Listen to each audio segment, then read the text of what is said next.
12. 앨런 부인, 오늘 틸리 양을 방문해도 별 문제가 없을까요? 다음날 아침 캐서린이 말했다. 자초지종을 설명해야 마음이 편할 것 같아서요. 그래 가봐야지. 얘야, 흰색 드레스를 입는 것 잊지 말고 틸리 양은 늘 흰색을 입더라. 캐서린은 흔쾌히 동의했다. 옷을 다 차려입자 다급한 심정으로 펌프룸에 가서 틸리 장군의 거처를 알아냈다. 밀섬가에 있다는 것만 알았지 집 위치는 자세히 몰랐던 것이다. 앨런 부인도 말이 오락가락해서 믿을 수가 없었다. 그녀는 밀섬가로 향했다. 번지수를 확실하게 마음에 되새기면서 그녀를 방문하여 자신의 처신을 설명하고 용서를 구하고자 콩닥거리는 마음을 달래며 걸음을 서둘렀다.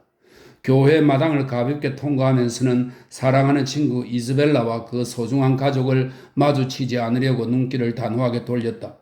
그들이 근처 가게에 있을 것이라 짐작되었기 때문이다. 그녀는 별 장애 없이 그 집에 닿았고 번지를 확인하면서 문을 두드려 틸리 양을 찾았다. 하인은 틸리 양이 집에 있다고 생각하지만 확실치는 않다고 말했다. 이름을 올려보내 주시겠어요? 그녀는 명함을 주었다. 몇 분 후에 하인이 돌아와 우물쭈물하면서 자기가 잘못 알았고 틸리 양은 외출했다고 답했다. 캐서린은 굴욕감에 얼굴을 붉히며 그 집을 나왔다. 틸리 양이 집에 있지만 너무 화가 나서 자기를 받아들이지 않은 것이라 확신했던 것이다. 길 아래로 물러나와서는 거실 창문을 한번 올려다보지 않을 수 없었다. 혹시 그녀를 볼 수 있을까 했지만 아무도 나타나지는 않았다. 하지만 길 끝에서 다시 돌아보니 창문이 아니라 문에서 틸리 양이 나오는 것이 보였다. 그녀 뒤로 신사한 사람이 따라 나왔는데 캐서린이 보기에는 그녀의 아버지 같았다. 그들은 에드거 빌딩 쪽으로 방향을 잡았다. 캐서린은 심한 굴욕감을 느끼며 길을 걸어갔다. 아무리 화가 났어도 상대가 이처럼 무리하게 굴자 그녀도 화가 치미는 것 같았다. 그러나 그녀는 원망의 감정이 있는 것을 자제했다. 자기가 너무 모르고 있다는 생각이 든 것이다. 자신이 저지른 무례가 세상의 예법으로 봤을 때 어느 정도까지 용서받을 수 없는 성격인지 그 대가로 얼마나 심한 무례를 당해야 마땅한지 알 수가 없었다. 기가 꺾이고 풀이 죽어서 그녀는 그날 밤 다른 사람들과 극장에도 가지 않겠다고 생각했다. 그러나 솔직히 털어놓자면 그런 생각은 오래 지속되지 않았다. 그녀는 곧 정신을 차렸는데 첫째는 집에 있을 구실이 마땅치 않았고 둘째는 무척 보고 싶던 연극이었기 때문이다. 결국 그들 모두는 극장으로 갔다. 그녀를 괴롭히기도 기쁘게 하기도 할 수 있는 틸리 집안 사람들은 나타나지 않았다. 그 집안이 갖춘 수많은 장점 가운데 연극에 대한 애호는 포함되지 않았던 모양이다. 그러나 어쩌면 그것은 그들이 런던 무대의 더 훌륭한 공연에 익숙하기 때문일 수도 있었다. 이즈벨라의 말 맞다나 그것을 보고 나면 다른 연극들은 너무 끔찍스러워질 테니까. 하여간 기대했던 대로 연극은 재미있었다. 그 희극은 그녀의 근심마저 잊게 해서 첫 사막이 진행되는 동안 그녀를 본 사람이라면 슬픔의 기색 같은 건 아예 찾을 수도 없었을 것이다. 그러나 오막이 시작되면서 헨리 틸리와 그의 아버지가 갑자기 나타나더니 반대편 박스에 있는 일행도 합류했고 그것을 목격하자 그녀는 다시 마음이 어지러웠다. 무대는 더 이상 순수한 즐거움을 선사하지 못했고 완전한 집중도 유도하지 못했다. 평균 잡아 2번에 1번꼴로 시선이 반대편 박스 쪽으로 옮겨갔다. 그리고 온전히 2개의 장이 진행되는 동안 헨리 틸리를 지켜보았지만 그녀는 한 번도 눈을 마주치지 못했다. 이젠 그가 연극에 관심이 없는 게 아닌가 의심할 수도 없었다. 2개의 장이 공연되는 내내 그는 무대에서 한 번도 시선을 떼지 않았다. 그러나 마침내 그가 그녀 쪽을 보았고 고개를 숙였다. 그러나 그게 전부였다. 미소도 짓지 않고 눈길이 머물지도 않은 채 금세 시선을 돌려버렸다. 캐서린은 초조하고 비참했다. 그가 앉아있는 박스로 한달음에 달려가 상황을 설명하고 싶었다. 여주인공다운 감정보다 자연스러운 감정이 그녀를 지배했다. 즉 손쉬운 비난에 상처 입은 자기 자신의 품위를 고려하는 대신 다시 말해 긴가민가하는 그에게 아무것도 모르는 척 자기가 화가 났다는 것을 보여주어 왜 그러는지 알려고 가진 애를 쓰게 만들고 그의 시선을 피하거나 다른 남자와 시스터거림으로써 지난 일을 깨닫게 하겠다고 고고하게 결심하는 대신 잘못된 처신이나 혹은 적어도 그렇게 보이는 일을 모두 자신의 수치로 돌리며 해명할 기회만을 학수고대했던 것이다. 연극이 끝났고 커튼이 내려졌다. 헨리 틸리가 지금까지 앉아있던 자리에는 그의 아버지만 남아있었다. 아마도 그들의 박스로 오고 있을지도 모를 일이었다. 그녀가 옳았다. 수분 후에 그가 나타나 지금은 듬성듬성해진 좌석 열 사이로 와서 앨런 부인과 그녀에게 조용한 말로 정중히 인사를 건넸다. 그런데 그녀의 대답은 조용한 것과는 거리가 멀었다. 어머나 틸리씨, 말하고 싶어서 미칠 뻔했어요. 사과드리려고요. 저를 무례하다고 생각하실 텐데 사실 제 잘못은 아니었어요. 그렇죠, 앨런 부인? 그 사람들이 틸리씨와 동생분이 쌍두 사륜마차를 타고 같이 외출하더라고 했잖아요. 그러니 제가 어떻게 하겠어요? 그렇지만 전 만배는 더 두 분하고 같이 있고 싶었답니다. 그렇죠, 앨런 부인? 얘야, 내 드레스 구겨지다니가 앨런 부인의 대답이었다. 혼자서 주장한 꼴이 되었지만 그녀의 말은 흘려 버려지지 않았다. 그의 얼굴에 더 상냥하고 자연스러운 미소가 떠올랐던 것이다. 그리고 약간은 속마음을 숨긴 듯한 어조였지만 그는 이렇게 대답했다. 아가일가에서 우리가 당신을 지나쳤을 때 즐거운 산책을 하라고 축원해 주신 것 어쨌든 무척 감사드립니다. 친절하게도 일부러 돌아보기까지 하셨지 않습니까? 그렇지만 사실 즐거운 산책을 축원드린 건 아니었어요. 그런 생각은 나지도 않았고요. 다만 전 소프 씨한테 멈추어 달라고 열심히 간청했어요. 당신을 보는 순간 그에게 소리를 질렀죠. 앨런 부인, 제가 참 부인께서는 그 자리에 안 계셨네요. 그렇지만 정말 그랬답니다. 그리고 소프 씨가 세워주기만 했어도 전 마차에서 뛰어나가 두 분을 쫓아갔을 거예요. 세상의 어떤 헨리가 이렇게까지 이야기하는 사람에게 무심하게 굴겠는가? 헨리 틸리는 적어도 그렇지 않았다. 그는 더욱더 상냥한 미소를 띠면서 자기 동생의 걱정과 섭섭함에 대해서 그리고 캐서린의 진심을 믿는다는 점에 대해서 해야 할 말은 모두 다 했다. 틸리 양이 화가 나지 않았다는 말씀은 마세요. 캐서린이 소리쳤다. 화나셨다는 건 제가 알아요. 오늘 아침에 제가 방문했을 때 보려고도 하지 않았어요. 제가 떠난 후 바로 집을 나가시는 걸 보았거든요. 전 상처를 입긴 했지만 모욕감을 느끼진 않았답니다. 아마 당신은 제가 거기 간 것을 모르셨겠지요? 그 시각에는 아내 없었습니다. 그렇지만 엘리나한테 들었죠. 동생은 그 이후로 당신을 만나서 그런 결례를 한 이유를 설명하고 싶어 했습니다. 그렇지만 저도 충분히 설명드릴 수 있습니다. 딴 게 아니라 아버지께서 아버지하고 동생이 막 나갈 준비를 하던 참이었고 시간 때문에 아버지가 서두르는 데다 연기할 여지도 없어서 그런 식으로 거절하고 만 겁니다. 분명히 말씀드리는데 그게 전부입니다. 동생은 매우 난감해하면서 가능한 한 빨리 사과를 하려고 했어요. 캐서린의 마음은 이 사연을 듣고 크게 풀렸지만 여전히 찜찜한 것이 남아있었다. 그래서 다음과 같은 질문이 나왔는데 신사로서는 좀 당혹스러울 수도 있었지만 그 자체로는 그야말로 꾸밈 없는 것이었다. 그렇다면 틸리씨, 당신은 왜 동생분보다 마음이 넓지 않으신가요? 그분은 제 선의를 믿어주시고 실수였다고 생각하시는데 당신은 왜 그렇게 쉽게 기분이 상하셨나요? 제가요? 기분이 상했다고요? 아니, 박스 안으로 들어왔을 때 표정을 보니 화가 나셨던데요, 뭘. 제가 화를? 저한텐 그럴 권리가 없습니다. 글쎄요, 당신 얼굴을 본 사람이라면 아무도 그런 권리가 없다고는 생각하지 않았을 거예요. 그는 대답 대신 자리를 잡고 앉아서 연극 이야기를 했다. 그는 캐서린 일행과 잠시 더 머물렀는데 너무 싹싹하게 굴어서 그가 떠날 때는 캐서린이 아쉬울 지경이었다. 그렇지만 헤어지기 전에 계획했던 산책을 가능한 한 빨리 하자고 약속했다. 그가 그들의 박스를 떠난 것이 슬펐달까? 그것만 제외하면 그녀는 전반적으로 세상에서 제일 행복한 사람 중 하나가 되어 있었다. 이렇게 이야기를 나누던 그녀는 실내의 같은 장소에서 10분을 있어 본 적이 없는 존 소프가 틸리 장군과 대화하는 것을 보고 좀 놀랐다. 그리고 두 사람의 대화 주제가 바로 자신이라는 것을 눈치채고는 놀라움 이상의 무언가를 느꼈다. 저분들이 나에 대해서 대체 무슨 이야기를 하는 걸까? 그녀는 자기의 외모가 틸리 장군의 마음에 들지 않으면 어쩌나 걱정이 되었다. 몇 분간 산책을 연기하는 대신 딸이 자기를 받아들이는 것을 막은 걸 보면 그렇지 않을까 하는 생각이 들었다. 소프 씨가 당신의 부친을 어떻게 알게 되었죠?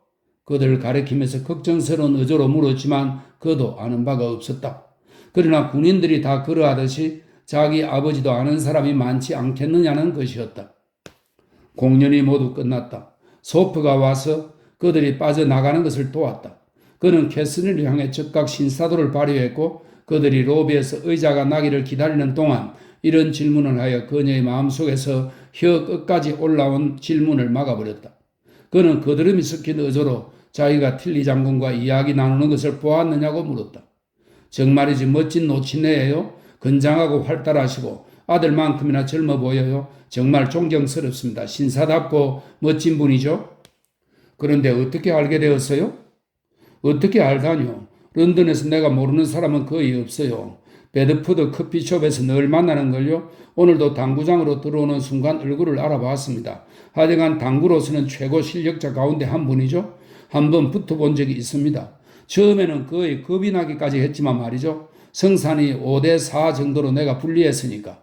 그리고 내가 기가 막히게 깨끗하게 쳐내지 못했다면 그분의 공을 딱 맞췄던 거죠. 당구대가 없어서 설명은 다 못 드립니다만 그렇지만 내가 그분을 이겼죠. 멋진 분이고 유대인만큼 돈도 많죠. 그분하고 정찬을 하고 싶어요. 멋진 정찬을 차려내실 게 틀림없어요. 그런데 우리가 무슨 얘기를 했는지 아세요? 당신 이야기였습니다. 그래요. 원맙소사. 장군은 당신을 바스에서 제일 멋진 여성이라고 생각하시더군요. 어머나 말도 안 돼요. 무슨 말씀을 그렇게? 그래서 내가 뭐라고 했겠어요? 그가 목소리를 낮추면서 말했다. 잘 보셨습니다, 장군님. 내가 그랬죠. 저도 같은 생각입니다. 여기서 틸리 장군의 찬양과 달리 그의 찬양이 하나도 달갑지 않았던 캐서린은 앨런 씨가 가자고 부르는 것이 전혀 아쉽지가 않았다. 그렇지만 소프는 부득부득 마차로 에스코트를 하겠다고 했고 마차 안으로 들어갈 때까지 그녀가 그만하시라고 간청을 하는데도 같은 종류의 입에 발린 찬사를 계속 늘어놓았다. 틸리 장군이 그녀를 싫어하지 않고 오히려 찬사를 보냈다는 것은 매우 기쁜 일이었다. 이제 그 가족 가운데 만나기 겁나는 사람은 한 명도 없다고 생각하니 더없이 즐거웠다. 그녀에게는 기대 이상의, 아니 기대를 훨씬 뛰어넘는 성과를 안겨준 저녁이었다. 13. 지금까지 독자의 눈앞에 월요일, 화요일, 수요일, 목요일, 금요일, 토요일이 펼쳐졌다. 요일마다 사건, 희망과 두려움, 굴욕과 즐거움이 하나하나 이야기되었고 이제 일요일의 고통을 설명할 일만 남았으니 그것으로 한 주일이 마감될 터이다. 클리프튼 여행계획은 연기되었다 뿐이지 폐기된 것은 아니었다. 이날 오후가 기울 무렵에 다시 이 이야기가 나왔다. 이즈벨라와 제임스가 따로 의논한 결과 이즈벨라는 이미 가는 쪽으로 마음을 굳혔고 제임스는 여자 쪽이 좋다면 얼마든지 딸을 태세였으므로 날씨만 좋으면 다음날 아침에 사람들을 모으기로 합의했다. 또 제때 집으로 돌아오기 위해 이른 아침에 출발하기로 했다. 그렇게 일이 결정되었고 소프의 승낙도 얻었다. 이제 캐서린만 끌어들이면 되는 일이었다. 그녀는 틸리 양과 이야기하느라 몇 분 동안 그들 곁을 떠나 있었다. 그 사이 계획이 마무리되었고 그녀가 돌아오자 동의하라고 성화였다. 그러나 즐겁게 응낙할 줄 알았던 이즈벨라의 기대와 달리 캐서린은 심각한 표정으로 정말 미안하지만 못 가겠다고 답하는 것이었다. 약속이 있어서 그들하고 동행하는 것이 불가능하다고 말이다. 실은 지난번에도 이 약속 때문에 여행에 함께하지 말았어야 했다며 틸리 양과 계획했던 산책을 내일 하기로 약속했고 이미 정해진 일이라 무슨 이유로라도 철회할 수 없다고 그녀는 말했다. 그러자 두 남매에게서 즉각적으로 철회해야 하고 철회해야 옳다는 아우성이 동시에 터져나왔다.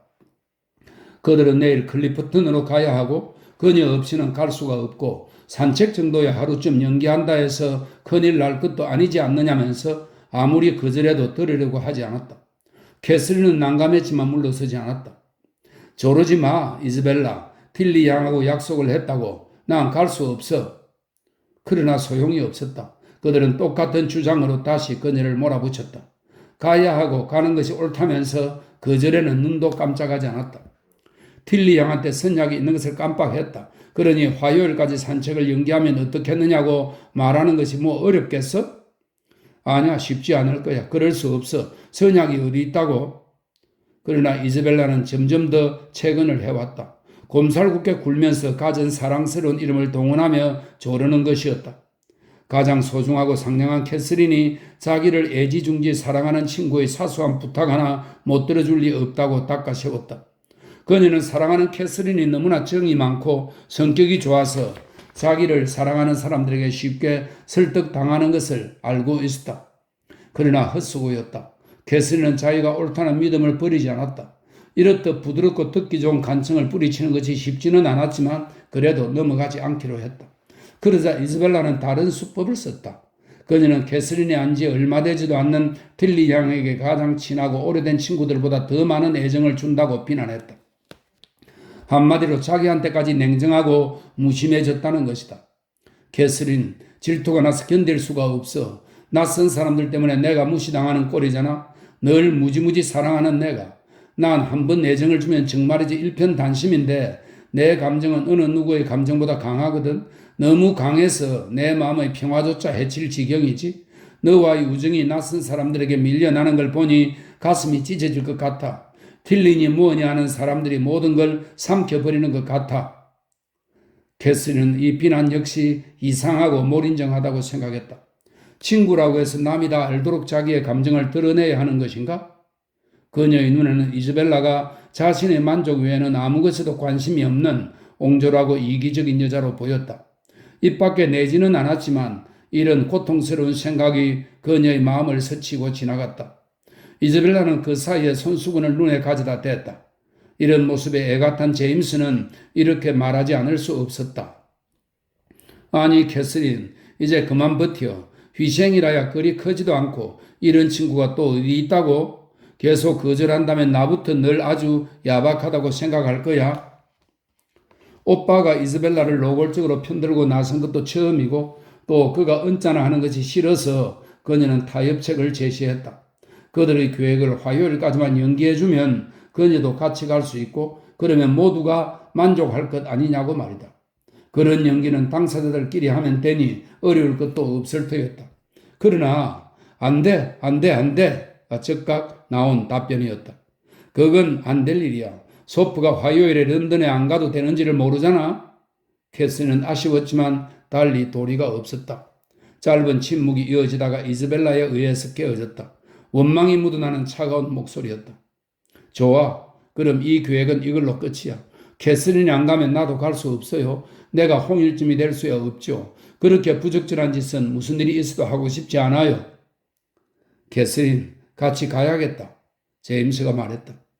그럼 소프 씨와 자기 여동생 하나를 태워주면 되잖아요. 둘 중 누구라도 가고 싶어 할 것 같은데.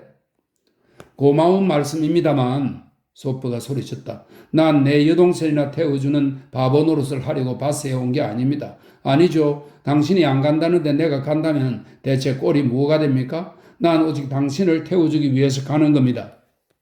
그런 찬사는 하나도 반갑지 않네요. 그러나 그녀의 말은 소프의 귀에 닿지도 않았다. 그가 휑하니 몸을 돌려 가버린 것이다.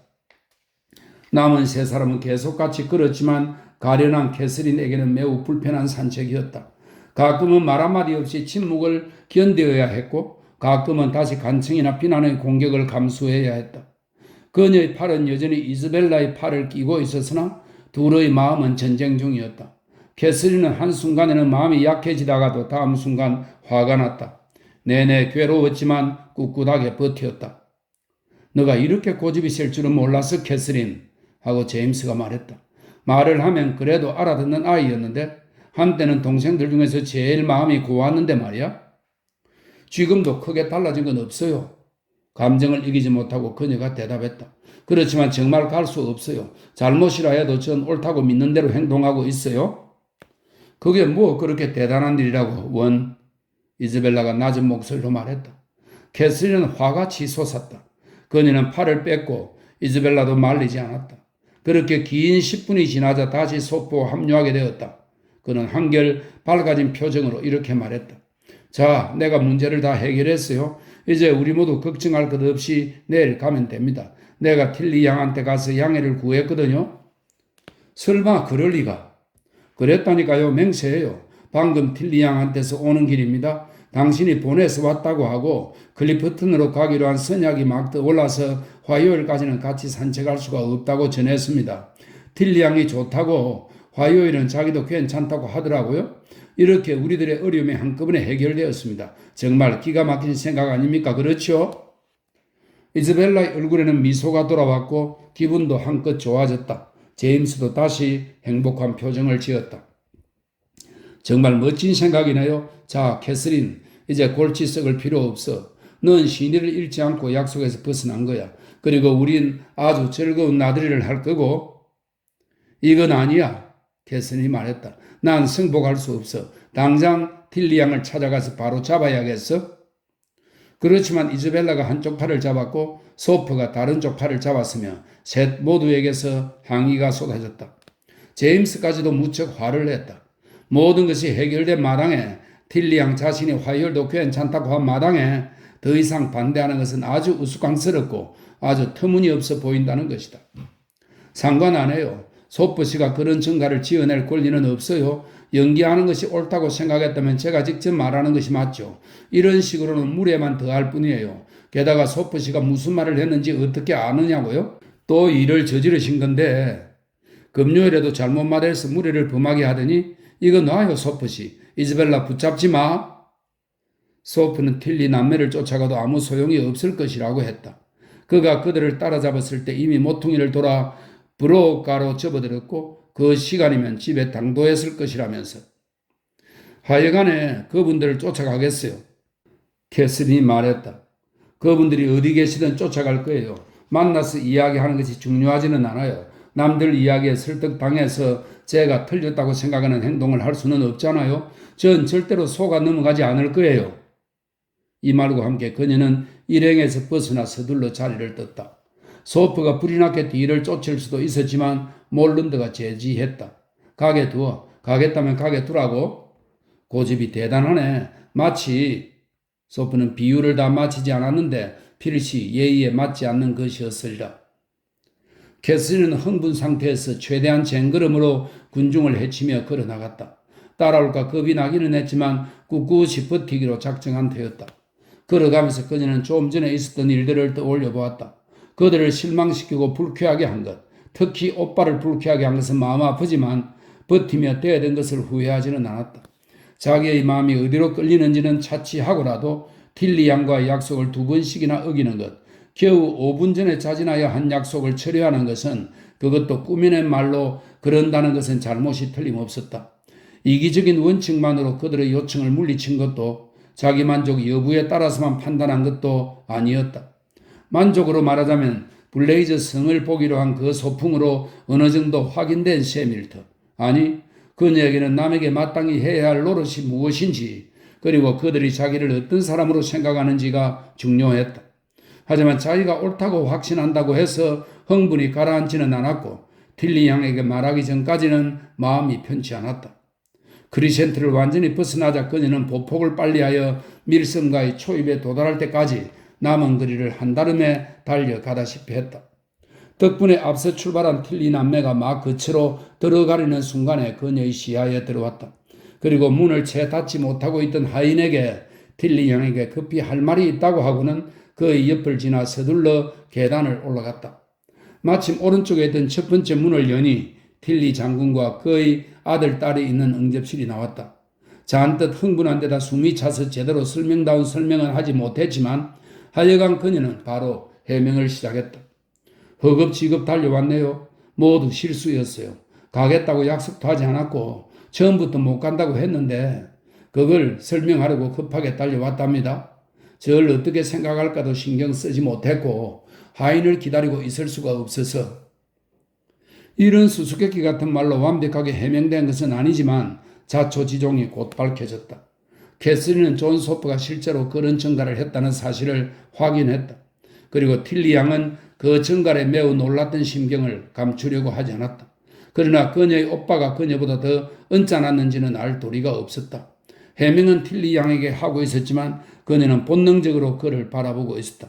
그녀가 오기 전에 기분이 어찌했든 간에 그녀가 열심히 설명하고 나자 즉각 이들의 표정이나 말투가 바라던 대로 다정해졌다. 이렇게 이 일은 잘 마무리가 되었고 틸리 양이 그녀를 자기 아버지에게 소개하자 그는 선뜻 편하고 정중하게 맞아주었다. 그 태도는 소프가 하던 말을 떠올리게 해서 그녀는 그도 때로는 믿을 만한 구석이 있구나 하며 속으로 웃었다. 장군이 너무나 예절 바르게 그녀를 챙기려다 보니 그녀가 집안으로 신속무비하게 밀고 들어온 것을 모르고 손님이 직접 방문을 열게 했다고 화인에게 화를 내기까지 했다. 월리엄은 도대체 뭐 하는 거야? 이 문제를 한번 따져봐야겠군 하면서 말이다. 캐슬린이 그에게는 아무 잘못이 없다고 열심히 변호했기 망정이지 윌리엄은 그녀의 민첩함 때문에 하마터면 직장까지는 몰라도 주인의 총애는 영영 잃을 뻔했다. 그들과 15분 정도 앉아있다가 그녀는 떠나기 위해 자리에서 일어났다. 그러자 틸리 장군은 자기 딸과 같이 식사도 하면서 남은 시간을 같이 보내는 영광을 줄 수 있느냐고 물었다. 그녀는 놀라우면서도 너무나 기분이 좋았다. 틸리 양도 그래주시면 좋겠다고 했다. 캐슬린은 너무너무 고맙지만 그럴 사정이 못 된다. 앨런 씨와 부인이 이제나 저제나며 기다리고 있다고 했다. 장군은 더 이상 군하지 않겠다며 앨런 씨와 부인이 기다린다는데 어쩌겠느냐면서 그러나 언제 다른 날 미리 통고를 드린다면 그분들도 그녀를 친구에게 내주실 것으로 철석같이 믿겠다고 했다. 어머 그럼요. 그분들은 조금도 반대하지 않으실 거고 저에게도 정말 기쁨입니다. 라는 것이 캐슬린의 대답이었다. 장군은 그녀를 몸속 거리 쪽 문까지 배웅했다. 계단을 내려가면서는 온갖 신사다운 말을 쏟아놓았다. 걸음걸이가 탄력 있는 것을 보니 춤 실력이 대단할 것 같다고 칭찬했으며 헤어질 때는 지금까지 그녀가 본 중에서 최고로 우아한 절을 하는 것이었다. 캐슬린은 방금 있었던 일이 너무나 기뻐서 발걸음도 가볍게 풀터니가로 걸어갔다. 전에는 그런 생각조차 해본 적이 없지만 듣고 보니 탄력이 통통 넘치는 걸음걸이로 말이다. 집에 도착하는 동안에 마음을 상하게 했던 그 일행은 그림자도 볼 수 없었다. 내내 기분이 하늘을 나는 것 같았고 목적대로 산책 약속을 지켜내고 나니 그녀는 이제 들뜬 기분이 가라앉자 자기가 완벽하게 옳았는지 의심이 들기 시작했다. 희생은 언제나 고귀한 법. 만약 그녀가 그들의 간청에 넘어갔다면 친구를 불쾌하게 하고 오빠를 화나게 하고 아마도 자기로 인해 두 사람 모두에게 큰 행복인 계획을 망치게 했다는 괴로운 심경은 면했을 것이다. 마음을 달래기 위해 또 자기의 처신이 실제로 어땠는지 편견 없는 사람의 의견을 통해서 확인해 보기 위해 그녀는 기회를 잡아서 앨런 씨 앞에서 자기 오빠와 소프 남매가 다음날 가기로 반은 정해놓은 계획에 대해 슬쩍 말을 꺼내보았다. 앨런 씨는 단박에 이렇게 물었다. 그런데 너도 갈 생각이냐? 아니요. 전 그런 말 듣기 전에 틸리 양과 산책을 하기로 약속되어 있어요. 그러니 제가 갈 수는 없잖아요. 그렇죠? 못 가지. 그렇고 말고. 그리고 그런 생각을 안 한 건 잘한 일이다. 이런 계획은 전혀 아니올시다야. 젊은 남녀가 무게마차를 타고 시골을 드라이브 한다니. 가끔씩은 괜찮겠지. 그러나 여관이며 공공장소를 함께 돌아다닌다니. 그래서야 쓰나. 소프 부인이 그걸 승낙한 게 놀랍군. 갈 생각을 안 한 건 반가운 일이야. 몰런드 부인도 그리 좋아하진 않을 게다. 부인, 당신도 나하고 같은 생각이겠지? 이런 계획은 문제가 많다고 생각하지 않소? 그래요. 정말 문제죠. 무게마차는 고약한 거예요. 깨끗한 드레스도 5분을 못 버틴다니까요. 들며 나며 흙탕물이 튀고 바람에 머리카락과 보닛이 사방으로 날리고 무게마차는 정말 싫어요. 그건 알지. 그러나 그게 문제가 아니야. 젊은 여자들이 젊은 남자들의 마차를 뻔질나게 타고 다닌다니. 그 참 볼성사납지 않소? 친척 사이도 아니면서 말이요. 그래요 여보. 정말 볼성사나워요. 눈꼴 씌어서 못 보지. 아주머니 그렇다면 왜 전에는 그렇게 말씀하지 않으셨어요? 하고 캐슬린이 소리쳤다. 그게 상례에 어긋나는 걸 알았더라면 전 소프 씨하고 나가지 않았을 거예요. 제가 잘못하는 게 있으면 말씀해 주시기를 늘 바랐는데. 그럼 말해 주어야지. 그 점은 믿어도 좋아. 헤어질 때 몰런드 부인한테 말한 것처럼 힘 닿는 대로 너를 위해 늘 최선을 다할 생각이다. 그렇다고 너무 깐깐하게 굴기도 그렇고 너희 어머니가 말한 대로 젊은이는 어쩔 수 없이 젊은이인 거지. 너도 알다시피 우리가 처음 여기 왔을 때 저 나뭇가지 무늬 모슬린 옷은 사지 말라고 했지만 너가 고집을 피워 사지 않았니? 젊은이들이 늘 고분고분할 수만은 없지. 그렇지만 이건 정말 중요한 일이거든요. 그리고 제가 그리 설득하기 어려운 아이는 아니잖아요. 지금까지야 별일 없었지. 하고 앨런 씨가 말했다. 내가 한마디만 충고하자면 얘야. 소프 씨하고는 더 이상 외출하지 마라. 그게 바로 내가 하고 싶었던 말이에요. 그 아내가 거들었다.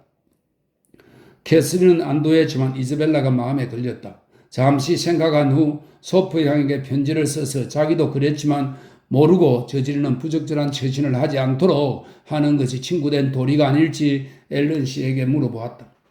한바탕 난리가 났지만 그렇게 하지 않으면 이즈벨라가 다음날 클리프턴으로 갈지도 모른다고 생각했기 때문이다. 그러나 앨런 씨는 그렇게까지 할 필요는 없다고 말했다.